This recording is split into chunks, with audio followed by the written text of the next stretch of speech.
안녕하십니까, 팟개비입니다. 이번 영상에서는 소피스트와 상대주의에 대한 부분을 읽어나가겠습니다. 원고의 시작은 킹콩에 대한 이야기로 시작이 됩니다. 책이 영화를 소재로 해서 철학이라는 주제를 이야기하니까 철학의 내용 중에서 소피스트, 특히 상대주의를 설명하기 위한 예화로 킹콩이라는 영화를 들고 있는 것이, 그래서 이제 상대주의에 관련해서 세 가지 사항을 일단 정리를 합니다. 두 가지식으로 정리를 합니다. 첫째는 뭐냐면 철학자들의 사상을 이해할 때 이때 철학자들의 사상은 주류 철학자들을 특히 의미를 합니다. 상대주의와의 대립관계를 항상 생각해야 한다. 이 주류 철학자들은 철학을 전공을 하거나 하여튼 일생의 많은 부분을 바쳐서 철학에 대해서 연구를 하고, 그러다 보면 오랫동안 자기 생각에 대해서 이모저모 따져보고 다른 사람들과 논쟁하면서 자기 생각에 대해서 더 옳은지 덜 옳은지를 따져본 사람들이거든요. 이런 사람들이 그렇게 노력하다 보면 자기 생각에 앞뒤가 맞도록 노력을 하게 됩니다. 그러다 보면은 자연스럽게 상대주의와의 대립관계를 형성하게 돼요. 상대주의자가 아니고자 하게 되는 것이죠. 상대주의자가 아니고자 한다는 말은 아까 말씀드린 것에서 한마디를 가져올 수 있는데, 자기 생각의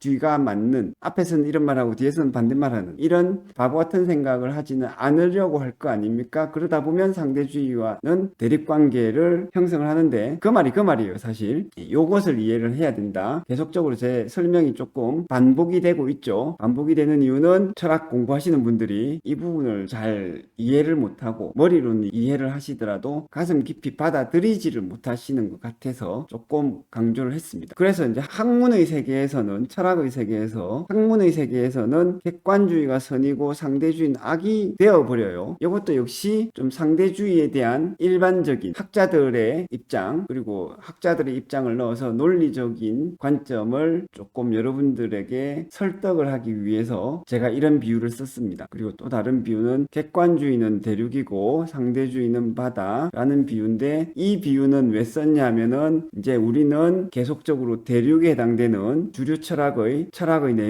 내용을 공부해 나갈 텐데, 이 주변에는 바다에 해당되는 상대주의가 있어서 왜 이런 식으로 하다가 이런 식으로 돌아오는지 이런 것들을 설명을 할 것이기 때문에, 공부를 해 나가야 될 것이기 때문에, 그래서 이제 객관주의가 대륙이고 상대주의는 바다라는 비유를 또 썼습니다. 이것 역시 여러분들을 설득하기 위한 표현이라고 보시면 되겠습니다. 제가 설명하는 이런 내용들을, 앞으로 설명할 내용들을 포함해서 그림으로 설명한 것이 요거예요. 내용이 복잡한데 복잡한 내용을 복잡한 말로 설명할 수밖에 없거든요. 복잡한 내용을 단순한 말로 설명을 했다? 복잡한 것이 다 날아가잖아요. 그래서 그럼에도 불구하고 이걸 말로 길게 설명하다 보면 뭔가 이게 잘 안 와닿을 수 있기 때문에, 정리가 안 될 수 있기 때문에 제가 그런 문제를 조금이라도 개선하기 위해서 이런 그림을 가지고 생각을 정리해서 보여드리는 겁니다. 그래서 객관주의 내지는 절대주의는 이쪽에 있고 상대주의는 여기 있어요. 소피스트가 여기서 나오고, 그 경쟁관계 속에서 소크라테스가 나와서는 이 이후의 흐름을 이렇게 이끌어 갑니다. 그 다음에 이제 아까 말씀드린 것처럼 니체나 실존주의처럼 상대주의적인 철학들은 여기에 해당되고, 그래서 이제 비주류가 되는 거죠. 둘째 사항으로 설명하는 것은 이 상대주의를 취하는 이 소피스트들, 이런 사람들이, 특히 옛날에 소피스트들이 왜 상대주의를 취했을까? 앞뒤가 안 맞는 입장인데, 그 좀 알고 보면 이 사람들이 바보라서 그런 것이 아니라 그럴만했다. 그리고 요즘도 이런 사람들이 있고, 그 사람들 역시 바보가 아니며, 우리가 이런 입장이 되더라도 상대주의적인 입장 내지는 상대주의적인 활동을 할 수밖에 없고, 그런 것을 조금 제가 설명하고 싶었던 겁니다. 역시 상대주의라는 하나의 입장, 철학적 입장이라고 할 수 있는지 모르겠지만, 어쨌든 이런 사고방식을 생각의 표면에서 얕게 이해하는 것이 아니라 마음속 깊이 이해하기 위해서, 그런 이해를 돕기 위해서 제가 이런 설명까지 좀 필요하다고 생각을 했습니다. 그래서 옛날의 소피스트들, 상대주의를 설파했던 소피스트들은 돈을 받고 정치적인 웅변수를 가르치는 사람이었는데 등등의 이런 내용이 있어요. 현대식으로 말하면 오늘날의 변호사와 제일 비슷하지 않겠나. 정치인 내지는 변호사들. 그래서 변호사들 되면 자기에게 수임을 하는 고객들의 입장에 무조건 서야 되죠. 되죠. 그것이 옳다라고 또 생각을 해야지 제대로 변호를 할 수 있을 것이고, 그러다 보면 자기의 입장이 바뀔 때마다 정말 그것이 옳다라고 믿게 될 것 같아요. 그리고 그런 경험들이 쌓이다 보면은 세상의 입장에 따라 바뀌지 않는 것은 없다. 모든 것은 입장에 따라 바뀌게 마련이야. 이런 생각을 자연스럽게 하게 될 것 같습니다. 정치인들은 더욱 그렇죠. 이쪽 당에 있다가 저쪽 당으로 가면 하루만 해도 말들이 바뀌고 생각들이 바뀌는 것을 우리가 자주 보지 않습니까? 그리고 그 사람들이 역시 바보가 아니다. 그리고 바보가 아니라는 것은 우리가 그런 입장에 들어간다면 우리도 역시 그럴 수밖에 없고, 어쩌면 그래야 하는 것이 더 옳을지도 모르죠. 상대주의적 주장이 굉장히 모든 분야에서 나타날 수 있고, 때로는 이것이 뭐 이른바 내로남불로 나타나서 비판의 대상이 되기도 하고, 또 그 이해관계 내지는 대립관계 속에서 내가 당사자가 되면 모른 체 하고 넘어갈 수도 있고 그렇게 됩니다. 그것이 이제 사실은 우리가 보게 되는 우리 주변에 항상 존재하는 사실이에요. 그래서 이것을 이제 또 영화에서는 이런 생활 속의 현상들을 과장을 하거나 대조를 해서 굉장히 인상적으로 보여주는데, 그것을 잘 보여주는 영화의 한 장면 내지는 한 대사를 제가 좀 가져왔습니다. 이거는 조금 재미있어서 가져왔어요. 왜 어떤 점에서 재미있었다고 생각하냐면, 조폭의 생활을 이런 식으로 잘 미화를 할 수도 있구나. 정말 진정으로 상대주의적인 관점을 그럴듯하게 잘 보여주는 그런 대사라고 생각을 했습니다. 그 점에서 재밌죠. 이 대사를 보면 두 가지가 이제 겹칩니다. 누가 봐도 정당화되기 어려운 내용을 정당화를 한다. 그럼에도 불구하고 내용 자체는 또 그럴듯하다. 그래서 이 점에서는 상대주의적인 행동을 해나가는 사람들을 조금 더 공감할 수 있는, 적어도 철학을 이해하기 위한 수단으로서 공감할 수 있는, 거기에 도움이 되는 대사라고 생각이 들더라고요. 자, 상대주의에 대한 이야기가 소피스트들에 대한 이야기이고 그게 핵심인데, 제가 지금까지 설명한 내용들을 잘 되돌아보시면 논리적인 이야기, 모든 것은 상대적이다 라는 이 말에서 앞뒤가 안 맞는 결론이 반드시 나오게 된다. 이 내용을 이렇게 풀어보고 저렇게 풀어보고, 구체적인 내용이 너무 없어서 조금 재미없어질 수도 있을 정도까지 갔습니다. 그래서 이제 조금 철학에 대한 구체적인 내용을 한번 보겠어요. 철학사적인 내용. 그래서 이제 그게 프로타고라스와 고르기아스라는 대표적으로 유명한 소피스트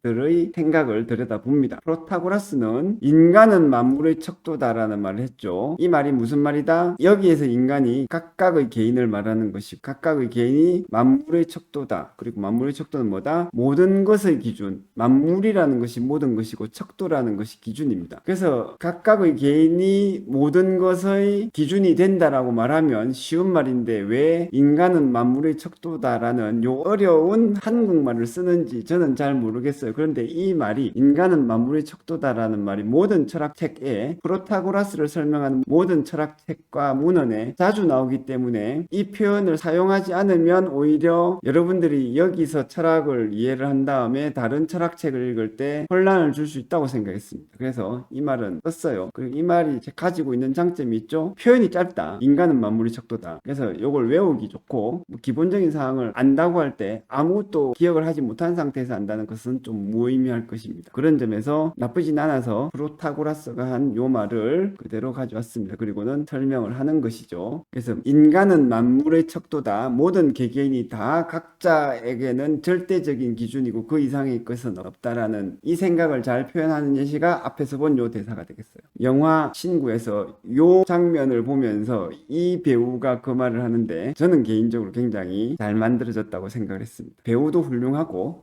그래서 그 다음에는 상대주의에 따라올 수 있는 흔한 의문점, 뭐 좀 그래도 괜찮지 않을까? 별 문제가 없는 것이 아닐까? 뭐 이런 것에 대한 생각들을 제가 원고에서 설명을 하는데, 이 영상에서는 이미 설명을 드린 것이죠. 그 다음에 세 번째는, 상대주의는 회의주의로 흐릅니다. 회의주의란 말이 또 어렵게 들릴 수가 있는데, 진리를 아는 것이 불가능하다고 포기하는 입장. 제가 처음에 철학 공부할 때 회의주의란 말이 어렵게 들렸어요. 회의주의란 말에서 제가 무슨 생각을 했냐면, 서로 모여서 회의하는 것? 그 생각이 들었습니다. 그런데 뜻이 뭐냐면, 우리 일상용에서 이런 말을 많이 쓰는지 모르겠는데, 나는 그것에 대해서 회의적이야, 부정적이야, 이런 뜻이 되죠. 그것을 의미하는 뜻입니다. 회의주의라는 것은 그래서 진리를 아는 것이 불가능하다고 포기하는 입장, 불가능에 초점이 맞춰지는 것이고, 그건 안 될 거야. 그래서 상대주의가 되면 상대주의적인 생각 그 자체에, 모든 것은 입장에 따라 다 달라져. 이 생각 자체에 뭐가 있냐면 뭐냐면 불가능에 대한 입장이 들어있습니다. 그건 안 돼. 무엇이 안 된다? 너와 나를 떠나서 정말 절대적인 모든 것에 적용되는 기준이 있다. 그걸 알 수 있을 거야. 아니면 있을 거야. 라는 것에 대해서 의심을 하고 회의, 의심도 회의의 뜻 중에 하나죠. 그 다음에 그것을 포기를 하고 그런 입장으로 갈 수밖에 없다. 그렇겠죠. 상대주의에서는 그런 생각이 나올 수밖에 없습니다. 진짜 상대주의적인 입장이라면 당연히 그런 식의 생각을 해야 돼요. 그래서 상대주의는 회의주의로 간다. 이건 철학에서의 공식이라고 볼 수가 있겠습니다. 철학에서의 공식이라는 것은 곧 이 생각을 하게 되면 반드시 저런 식으로도 생각하게 돼. 이런 식의 공식이라고 보시면 되겠습니다. 그래서 이 공식을 잘 표현한 말이 고르기아스라는 소피스트 철학자의 이름인데 이 사람이 한 말이 거기에 있어요. 아무것도 있지 않다. 그리고 만약에 무엇이 있다고 하더라도 인간은 그것을 인식할 수 없다. 인식할 수 있다고 하더라도 어떻게든 남에게 말해줄 수도 없다. 요것이 이제 고르기아스라는 사람이 한 말인데 유명한 말입니다. 그래서 이 말이 무엇을 의미하냐면 회의주의적인 사고방식을 극단적으로 표현했고 어떻게 보면 뭐 잘 표현했다고나 할까? 잘 표현했다는 말은 이 영상에서 저만 잠시 쓰는 말입니다. 다른 책에서는 잘 표현했다라는 말을 쓴 것을 본 적은 없어요. 제 기억에는 없습니다. 어쨌든 자, 이 말의 뜻을 이해를 해보면 그 뜻에 대한 설명이 여기 쭉 나와요. 그래서 원고의 내용을 읽어가지 않고 영상이니까 제가 직접 설명을 드리겠습니다. 여기서 아무것도 있지 않다. 여기서 있다라는 것은 뭐냐 하면은 이게 사실은 그 서양어와 우리나라 말과의 차이에서 약간의 간극이 있는데 비동사를 이야기하는 것이거든요. 비동사. 아무것도 있지 않다는 것은 아무것도 어떠어떠하다라고 말할 수 없다. 이런 뜻에 가까워요. 그래서 요 언어 차이에 따르는 또 생각의 차이를 이해를 못하면 뭔가 인간의 문제에 대해서 이렇다 저렇다 객관적인 기준이 없다고 해서 왜 아무도 아무것도 없다라고 말을 하는 것이지? 이런 의문점이 따라올 수 있습니다. 저도 그렇게 생각을 했었고 그래서 고르기아스의 이 말 회의주의에서 왜 아무것도 없다 존재하지 않는다는 말이 나오지 이해가 안 되는데 그렇게 되면 어떻게 됩니까? 이해가 안 되면 그냥 뭐 시험에 나올지도 모르니까 열심히 외워놓았다가 시험 치고 나면 까먹는 거죠. 그렇게 공부해가지고는 철학이 될 수가 없고 철학을 진짜로 이해하려면 어떻게 돼야 되냐면 아까도 말씀드렸듯이 나도 저렇게 생각할 만하겠네 까지는 최소한 가야 됩니다. 그래서 이제 이게 무슨 말이냐 아무것도 있지 않다라는 말이 왜 나오냐면 아무것도 어떠한지 모른다 라는 이야기입니다. 왜 아무것도 어떠한지 모르냐 하면 자 하늘이 어떻다? 저녁에는 저녁놀이 져서 빨갛고 낮에는 파랗다. 그러면 하늘은 무슨 색일까? 이게 입장에 따라 시간에 따라서 다 달라져서 하늘의 색깔은 몰라. 예를 들면 이런 식이다. 아니면 조금 더 진짜 예를 좀 생각해 보겠습니다. 또 인간적인 예로 들어오면 쟤는 착해. 착하다. 아니야 다른 입장에서 보면 쟤는 나쁜 놈인데 그러면 이 사람이 착한지 나쁜지 모르는데 상대주의적인 입장을 취하면 원래 얘가 착하고 나쁜 것 자체가 없어 라고 말을 하는 것이죠. 이게 아무것도 있지 않다라는 뜻입니다. 그래서 여기서 있지 않다라는 것은 어떤 것도 어떠하지 않아. 이것이 이제 존재고 이것을 번역을 하면 있지 않다로 갈 수가 있어요. 조금 억지로 끼워 맞추는 식으로 설명하자면 하늘이 파란지 빨간지 색깔을 정할 수가 없는 것이면 입장에 따라서 관점에 따라서 때에 따라서 달라지니까 하늘의 색깔은 없는 것이다. 아무것도 있지 않다. 그럼 왜 이것이 하늘의 색깔이 없는 거냐면 하늘의 색깔이 없어지는 거죠. 하늘의 색깔이 뭔데? 그런 건 없어. 왜냐하면 때에 따라서 달라지니까. 때에 따라서 달라지는 그 색깔은 있는 거 아닐까? 아니죠. 색깔이라는 것은 정해져 있는 색깔이 아니라면 그것은 진짜 색깔은 아니겠죠. 요 말이 금방 안 와닿을 수 있는데 적어도 비동사를 중심으로 생각을 하는 그리고 비동사가 뭐냐면은 이다 더하기 있다 아닙니까? 이런 생각에서 보면은 서양적인 사고방식에서 보면 이런 생각에서 봤을 때는 그것이 아무것도 아닌 거예요. 아무것도 아니면 아무것도 없는 거죠. 나중에 서양 철학에서 인식론을 이해를 할 때 이런 문제가 다시 또 개입이 됩니다. 서양 철학자들이 말한 존재의 의미는 있다 더하기 이다라는 뜻을 가지고 있어요. 자 어쨌든 아무것도 있지 않다라는 것은 객관적으로 어떠하다라고 말할 수 있는 것이 아무것도 없다 이런 뜻이 됩니다. 그러고 나면 어떻게 되냐면 만약에 어떤 것이 있다고 하더라도 이제 요것과 관련해서 연결되는 것이니까 어떤 것이 객관적으로 그 자체로 어떠하다고 하더라도 이런 식으로 이해가 돼야 되겠습니다. 사람이 그것을 인식할 수는 없다. 알 수는 없는 거죠. 낮에는 파란색, 저녁에는 빨간색이고 보는 각도에 따라서 다 색깔이 다른데 그러면 그 객관적인 그것의 색깔 그런 거는 있다고 하더라도 인간은 모를 수밖에 없으니까 다르게 보이는 것이지. 됐죠? 그래서 이제 인간은 그것을 인식할 수 없다. 그 다음에 또 인식할 수 있다고 하더라도 혹시나 누군가 인식하더라도 문제가 뭐다? 네 입장과 내 입장이 서로 다른데 네가 그 말 해준다고 내가 믿겠냐? 더 나아가서 어떤 문제가 있냐면 그 사람이 말하는 표현의 의미하고 내가 쓰는 표현의 의미하고 같은 표현이 같은 뜻이 아니에요. 그럼 네가 하늘이 빨갛다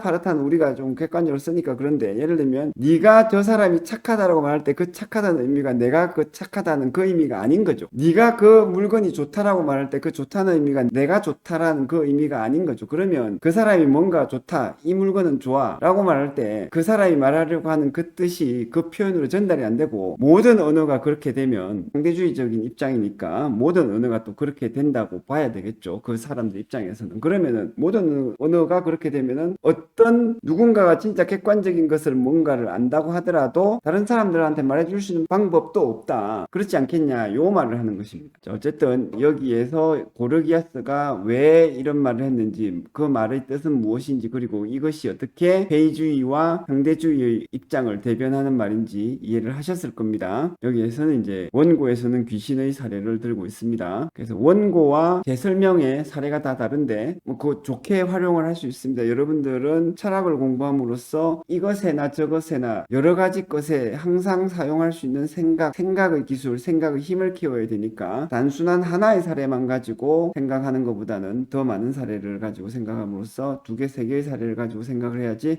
이렇게 막 이런 식으로 생각하면 10개, 20개, 100개에 대해서 똑같은 방식으로 생각할 수 있고 요거를 배우기가 더 쉬울 거라고 생각을 합니다. 그래서 고르기아스에 대한 설명을 여기까지 쭉 하고 책에서는 그럼 이런 고르기아스의 말에 대해서 반대편에 있는 플라톤은 뭐라고 했다? 요 말을 한 거죠. 여러분들이 고르기아스의 말을 잘 듣고 무슨 뜻인지는 알겠다라고 잘 이해하고 나서 곰곰이 생각하면 이런 문제가 생겨요. 이런 문제. 고르기아스 이 말은 손톱만큼이라도 맞는 말일 수 있을까? 예, 맞는 말일 수 없죠. 왜냐하면은 고르기아스가 그것을 자기가 인식한 내용을 어떻게든 남에게 말해줄 수가 없다. 그러면 내가 고르기아스의 말을 어떻게 알아들었지? 그 알아들은 말에 따르면 고르기아스가 말한 뜻을 내가 못 알아들어야 되는데 그럼 내가 알아들은 고르기아스의 저 말의 뜻은 고르기아스의 말에 따르면 고르기아스 자신이 말한 뜻과 같을 수가 없어요. 그럴 수밖에 없다며 고르기아스의 말에 따르면 그럼 그 말을 한 사람인 고르기아스는 지가 말한 것을 모든 사람 누구나 자기가 말하려고 하는 것을 남에게 전달할 수도 없는데 그것을 아는 지는 도대체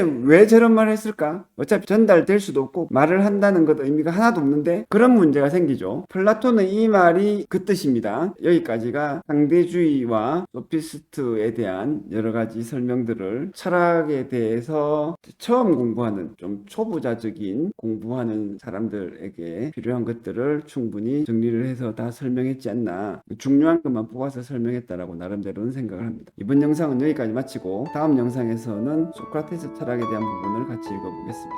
감사합니다.